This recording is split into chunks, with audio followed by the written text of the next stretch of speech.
Well, hello! It's time for another exciting episode of Pens in Use. This is the show where I talk about the fountain pens and inks that I've been using throughout the week. Sorry. So, let's dive into it.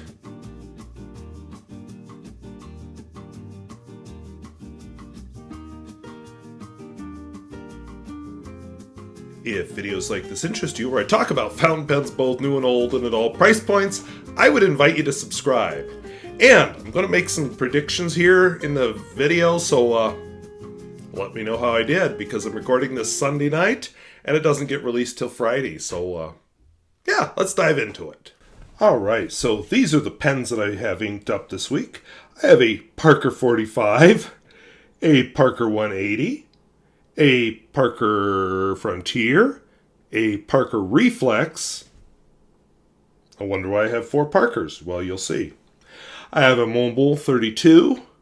I have a PenBBS 355, which I'll probably have for a few weeks yet, because that thing holds a whole tank of ink.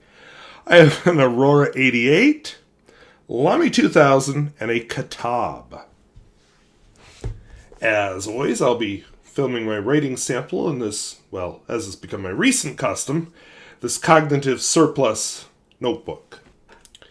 So my first pen is a Parker 45. When I actually filmed the review of this one, I called it a Pevdi because it arrived in a Pevdi box, and the Parker here had worn off so much I couldn't see it. So I called it a Parker 45. Or I'm sorry, a Pevdi. And then I was thinking, I should make a video about counterfeit Parker 45s, because boy, that looks like a Parker 45. Whoops, it is. So my other Parker 45 is in better condition, but this one's got a fun nib. So this is a Parker 45. This has a broad steel nib in it, and the ink in it is Parker Quink Pink. Now, like I said last week, I'm kind of curious. Some of the water had evaporated out of these cartridges that I bought, so I'm kind of curious to try, before I put the next one into a pen, maybe injecting some distilled water into it and just see, what happens. Is it going to be this, or will it look more pink? Because this doesn't quite scream pink to me. I was just looking at my bookshelves to see if I see anything pink over here, but I really don't. Okay, this is kind of... I have no idea how the color is going to come out on this, because the color has... I got to redo the color settings on my camcorder, and I didn't get that done. So, the color may be off there, but, that, if the color worked, is what I think of as pink. My next pen is a Parker 180. Very slim pen. And it's got a weird freaking nib. Can you call them weird? So what's going on there is this is a nib designed to be rotated.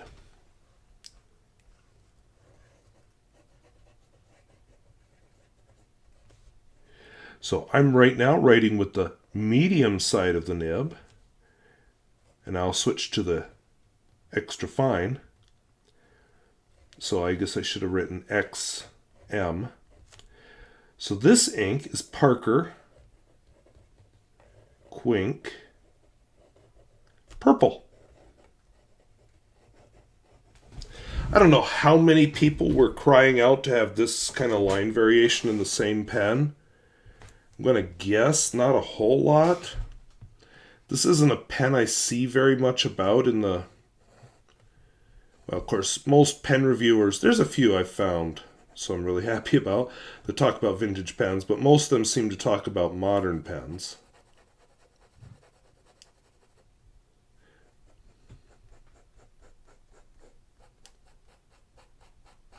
But this isn't a pen I just ever see much about. I don't really know why.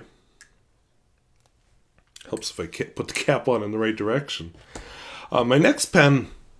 I originally had one of these in college. It was probably my third fountain pen I'd ever bought. because I had the Parker Vector, then I had some kind of a cross that I bought in high school, and then I had this. This is a Parker Frontier. The one I had in college I had it up till I moved here, actually. It was kind of a mottled red and black plastic, and it had a kind of a rubberized grip section. This one is, matte black. I actually like it better, and I like that it doesn't have the weird rubberized grip section. So this has another Parker ink in it. So this is a Parker Frontier.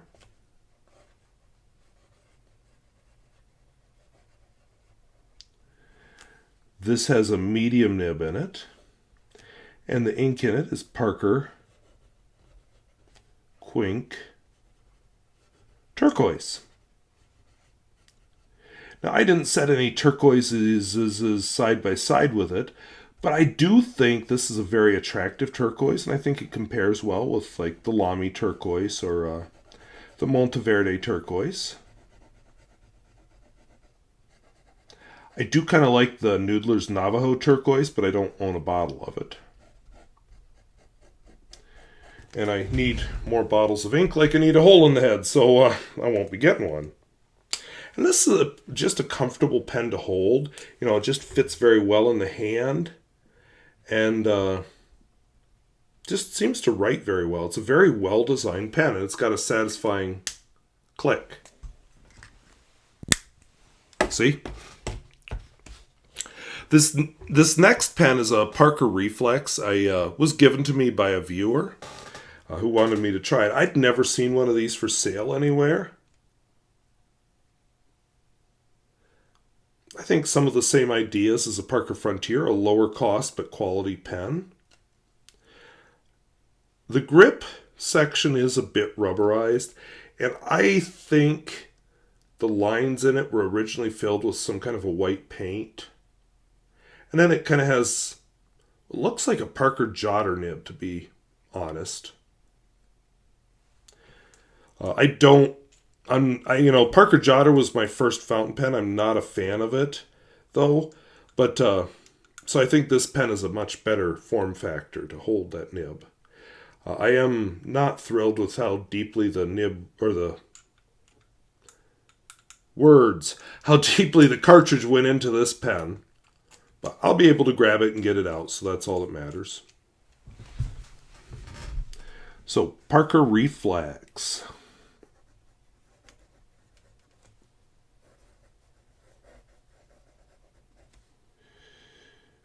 So it's medium. And I thought I had ordered a different color cartridge, because, I'd been sent that sample of red. But for the life of me, I can't figure out what I thought I ordered, because the Amazon order where I got this said it was Parker Quink Red. So, I guess I thought I was clicking on something else. Or maybe I imagined the whole thing. Who knows?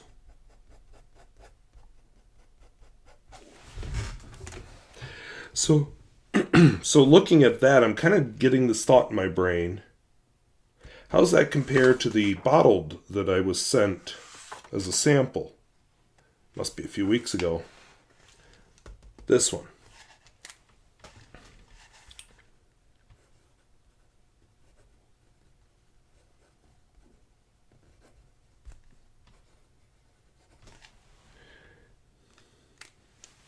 Seems a little lighter, but I think if they weren't side by side, I wouldn't know the difference.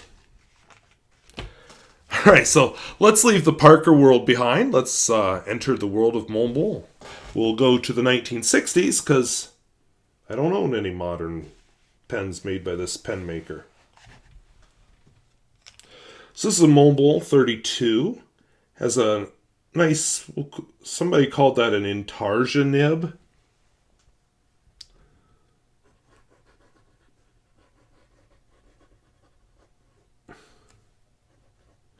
I know it's an extra fine. This is the kind of pen you'd just do daily writing with. It's not a very amazing pen. Let's just be honest here.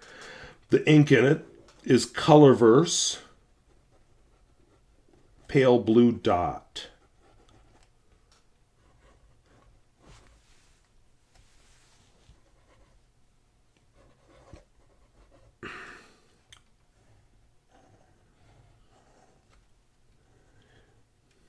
In this pen, I feel like it comes across as a darker ink than it really is.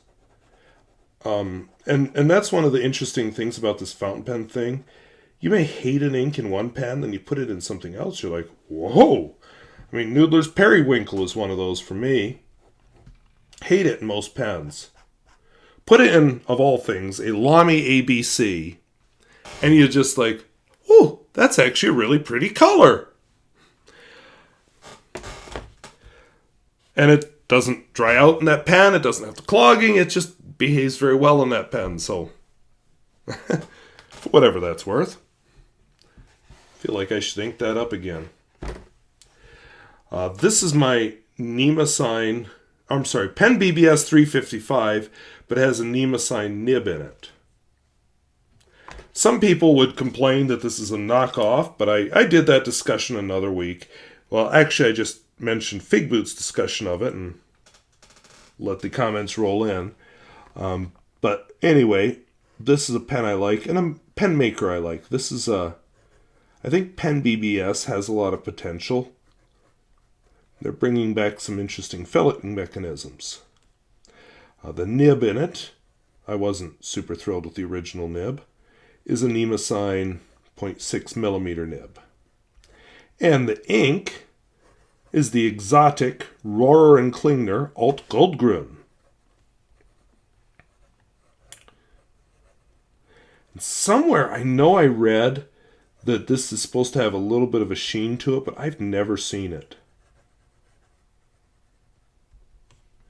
And you can see that this pen with this nib is writing reasonably wet. And this paper, it's not the best paper, but it will show sheen. I don't see sheen. I was writing pen pal letters this week with this pen, and I usually use Tomoe River paper unless I'm out. I wasn't seeing any sheen there either. So I don't know. I'm kind of wondering if somebody made that up. A lot of inks, if you put down enough ink, will sheen. And that's part of what Tomoe River paper does. It doesn't let the ink soak into the paper very much, so it sits on top. When you have enough layers, then you can get that sheen or see the shading. This is a... drew a blank there for a second. Sorry. Aurora 88, the Giove finish, which is Jupiter. I love the finish, even though it looks nothing like Jupiter.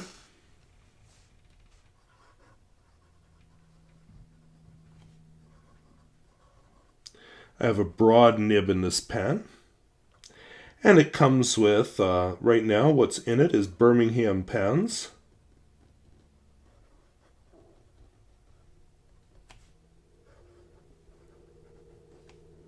Twilight, formerly known as Allegheny River Twilight.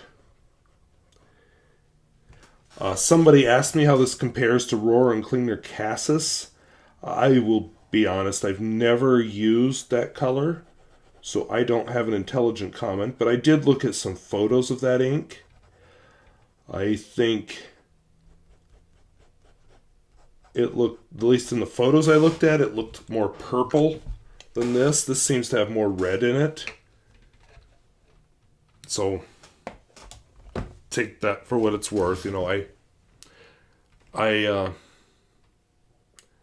at another time in my life, I probably would have been tempted to try out, you know, get some of the Cassis, but I'm trying to remove bottles of ink from my life, not add them. I've got a very short list of inks that if they pop up on the market, I will buy.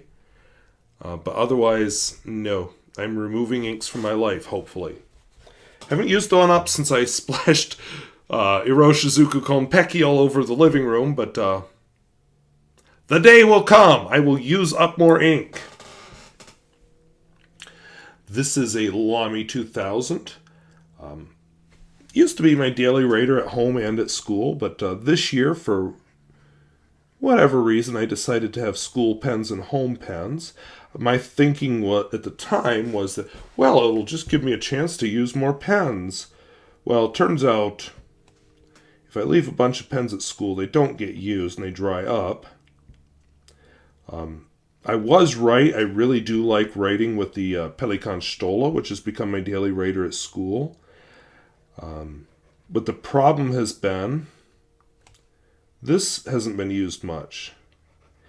At other times, this would get used a lot with me doing book writing.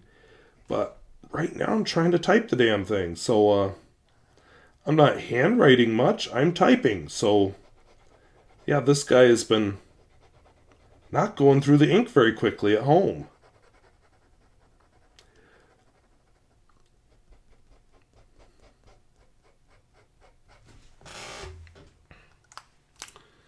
But now if I ever want to do anything with the book, it needs to be typed. Nobody's going to look at it if I ever decide to publish and just mail them a whole stack of notebooks. So, gotta type. This is my Katab. You can find these either made in Palestine or made in Israel, depending on their age. And as I said last week, look at the history there and you'll understand why. I am not going to touch that one with a 10-foot pole. But I do think it has a beautiful finish. Come on. Show them the finish. There we go. I mean, that's just sexy. Can I say sexy on this show? Sure, why not? And somebody told me that the K in the circle means kosher. I have a hard time believing that with a fountain pen. So I thought kosher just referred to food items, but I don't know. I feel like it just means Katab, but I'm not Jewish. Not really much of anything. So this is a Katab. The ink in it is Callifolio. Bleu Azur, which I'm told means sea blue, which may be the Mediterranean, or what's the name of that sea that's in Israel? The Dead Sea. Maybe that's what they're referring to. Israel's on the Mediterranean, right? I'm not just imagining that. Why am I suddenly questioning that? It's gotta be. Where else would it be? It's gotta be at the far end of the Mediterranean. Yeah. I have no reason to be questioning that. I'm just being stupid. Okay. I did have trick-or-treaters here last night. I was going to film this last night, and then like, oh, shoot. I can't. If they see all these bright lights, they'll think I'm got candy, and then we'll just be interrupted for this whole show. So, yeah, we went through with trick-or-treating here, and hopefully none of the little petri dishes shared any COVID-19 with me. Okay, I just wanted to show you two things that I showed up in the last week or two that I'm going to be trying. Hopefully during this coming week, but like I said, it's going to be a busy week, so it may... Oh, I haven't said that yet, have I? Well, I did because I filmed it, but I didn't put it, yeah, you'll see it when I flip back to the other camera, which I already recorded. All right, so this is one of the neat surprises that arrived. There's someone that I know who last summer loaned me the Waterman's pen, which if I get time to do a video this week, I'm going to be editing that one together. And then he also loaned me a Narwhal pen. He's gotten into nib grinding, so he sent me one to evaluate. This is a... What kind is it? Wing Sung. So I won't spoil the surprise now with what the size is, but he suggested putting it in a TWSBI 580. So I do have one, a TWSBI 580 aluminum. So I'm thinking about that. I'm also kind of curious because I have a TWSBI Mini that I don't like the nib in it. So I'm not sure if they're the same size nib, but I'm going to look because I might prefer to put it in that one. Because I actually do like the nib that's in my TWSBI 580. You just don't see the TWSBI 580 very often because I've got so many pens that I just tend to stick with the ones that I really enjoy. Okay, the other surprise that arrived this week, or this was last week, is this bad boy. So this is made by a pen reviewer here on YouTube. So I will, not tonight, but really soon be filming a video about this. And oh, look at that. I gotta make sure I don't clean this out ahead of time. He has at least dip tested the nib because it's full of ink. So he knows it writes. So I'm kind of, oh, that's interesting. Check this out. Okay, I should have saved this for the video, but it unscrews in the middle of the section. I don't think I've ever seen a pen that does that. Interesting. So anyway, those will be some videos I'm not filming tonight, but probably next weekend, probably the day after this video airs, I'll be doing some filming. I actually kind of like filming the writing part when I have some sunlight to help with the artificial lights. I kind of like my the look of my set back here with after the sun sets and it's dark in here. I couldn't do that as much in the summer because the sun sets so late here in the summer. Then it'd be like, I really want to go to bed. I don't want to film this flipping thing at 10 at night because it's not 10 at night. It's right now it's a little before 8. So anyway, those are the pens and inks that I've been using this week. So let's talk about some other stuff. Alright, so those are the pens and inks that I've been using this week. A lot of repeats from last week, but kind of fun to have those Parker cartridges in. And yeah, the one is a red, so I had to repeat that. But I, for some reason, thought I was getting a different color, because I felt like there were 4 colors of cartridges that I ordered, but who knows? So, let me just bring up my list of topics here so I don't forget something. So first thing, I'm looking forward to a busy week. If no videos got released this past week, that would be why. I should have edited them together today when I actually had some free time, but oh no, couldn't do that. And here I am Sunday night filming this before I go to bed. I'm like, oops.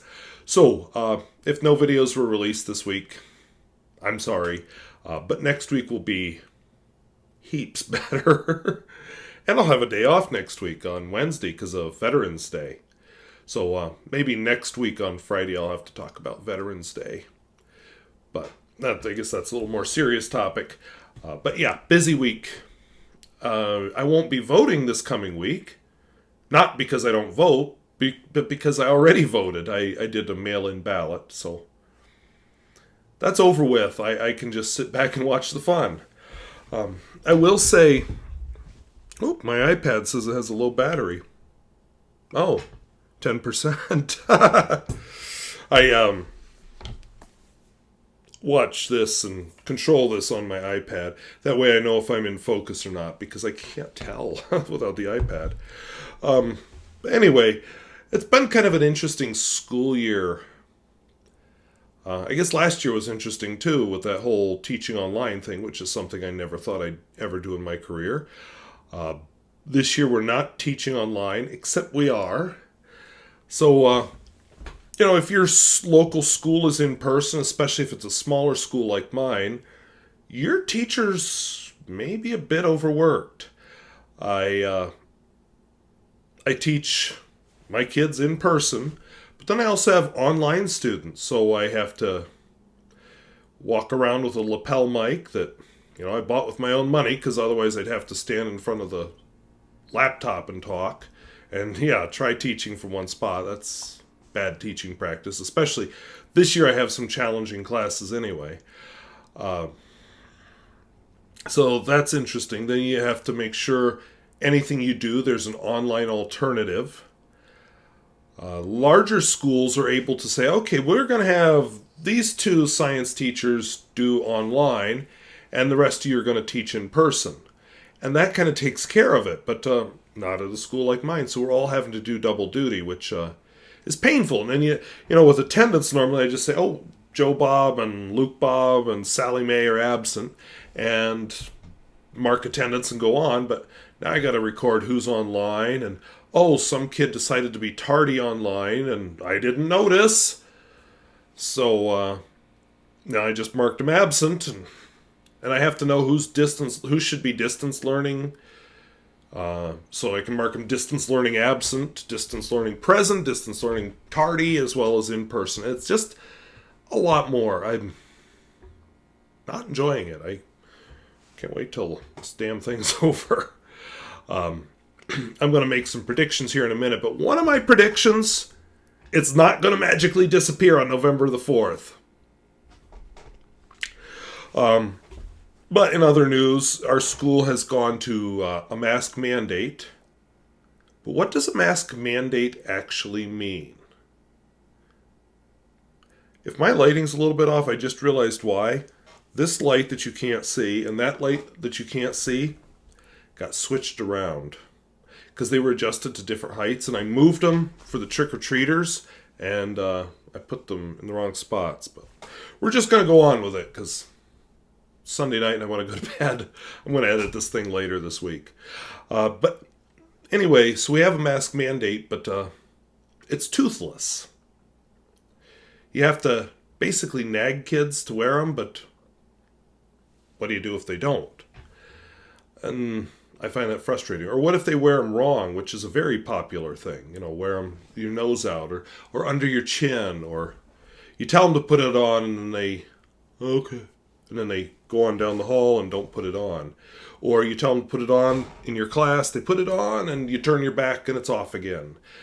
You know, those are all things that are frustrating because part of the good about the mask is it gets the school away from being a source of spread so much.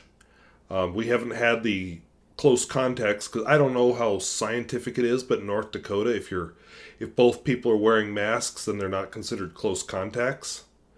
So, but, you know, kids are kids, and couple that with the attitude about masks, and yeah, it just makes fun. I guess the big thing we've got a little bit of an event coming here on Tuesday. We're going to have an election for president and senators and a bunch of other things. Some states will be governors. I guess not every state will be electing senators. And there's polls out. We know how the last poll turned out. Right? And yet wrong at the same time. You know, the one that Hillary Clinton was going to win. Well, she did. Except for that whole electoral college thing that's in our Constitution. Whoops, didn't take that one into account. So, for the second time in my living memory, we had a president who, for the last 4 years, who the majority of voters voted against by almost 3 million. I'm really hoping, no matter which one wins, that isn't the case in this next election.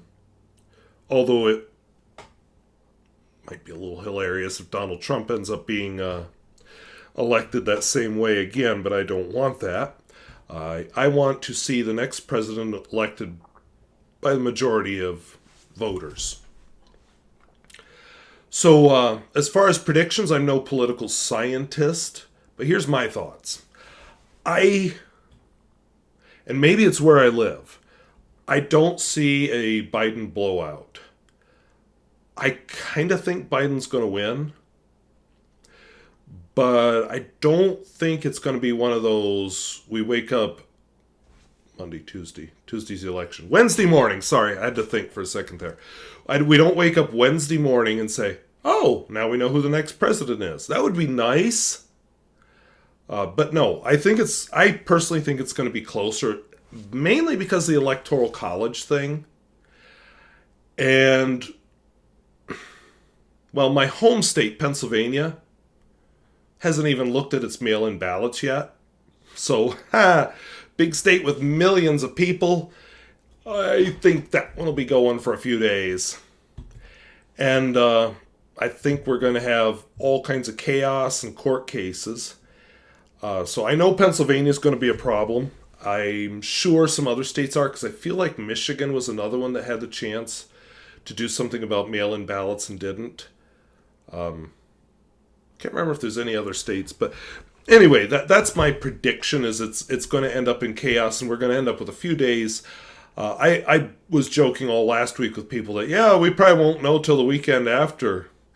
We'll see, but I'm expecting a lot of stuff to end up in the courts. Over picky little details, and I don't know. I don't want that because it undermines the whole voting process. So my hope is that if one of them wins, it's by a big landslide, so that anybody trying to go to court over it just looks stupid and petty. But I don't think it's going to go that way, and I'm really sad about that. I don't know what else to say about that. We'll find out if I'm right. Like I said, I hope I'm wrong, but I just think it's going to be, electoral college-wise anyway, a nail-biter. And I hope that, since this has happened twice, and could possibly happen a third time in just a few short years, hoping that'll get people thinking, maybe this electoral college thing isn't such a clever idea. But I don't know. Some people like it. Gives the voters in my state, for example, a lot more say over who the next president is than, say, voters in California or Texas. Why? Because there's not as many of us. And the way the electoral college is set up, it is weighted towards the small states. So I'm not a fan of that, to be honest. I do think if Biden does win this, okay, this is going to sound horrible. I do think he's going to be a one-term president. He's, 77 or 78 now. I don't see him running again at age, what would he be, 81, 82? He might. I know that other world leaders have done it, and he seems to be in decent health, but I just don't see that. I also don't see, if Trump ends up losing this thing, I don't see him running again in the 2024 election. I mean, he'll be Biden's age now, but I kind of think the Republicans are going to be like, go away, and just shove him out. And I think enough time will have passed that whatever mystical hold he has will have evaporated. And who knows? There's all kinds of criminal things that may be charged against him if he loses anyway. So he may be in jail. Who knows? But anyway, I hope I'm wrong. I hope it's a landslide for one or the other. You know which one I want, but I want it to be clear. I want there to be a clear winner. But I'm scared that there won't be. And I'm scared that, Pennsylvania is the main state I'm scared about mucking it up because, why would we count absentee ballots ahead of time? So, And I do wish with the ballots, I wish there was a way that states just wouldn't release their winner until all ballots were counted. Not this in progress stuff. None of that. Just, okay, we've done the count. Here's the totals. Because then you get this game of, has Texas gone to Biden? Oh, now it's Trump. Oh, it's back to Biden again. And we don't want those games.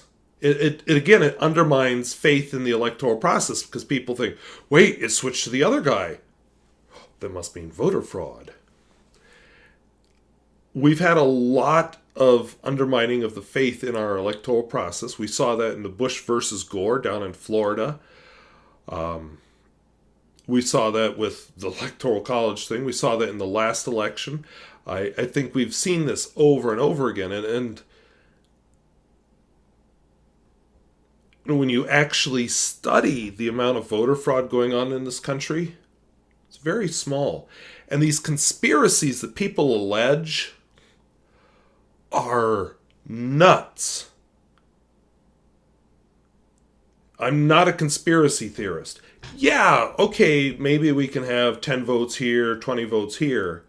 But these vast conspiracies that people seem to believe in, nope. They're not happening. So, our system here is pretty secure. Could it be better? Oh, absolutely. Most of the interference that happens in our election is by propaganda and people just believing things that aren't true and then voting accordingly. But nobody wants to look at that side of it because that might involve some introspection saying, oh, did I believe something that was fake? It says 5% remaining, so I suppose I better close this off. So anyway, rant over. I hope I'm all wrong. I hope it's a blowout for one or the other on Tuesday night. And when we watch this Friday, we can all laugh or say, wow, he was right. Oh, and I've got my birthday this week, so yeah. Got that cough again, doggone. Opened the video with a cough, and now I'm closing it with a cough, and I didn't cough in between. So, if videos like this interest you, where I talk about fountain pens, both new and old, and at all price points, I would invite you to subscribe. And, since you're watching my Sunday night predictions on Friday, was I right? Was I wrong? Let us know down in the comments. So, I want to thank you for watching, and we'll talk to you later. Bye-bye. Oh, and vote if you are an educated voter.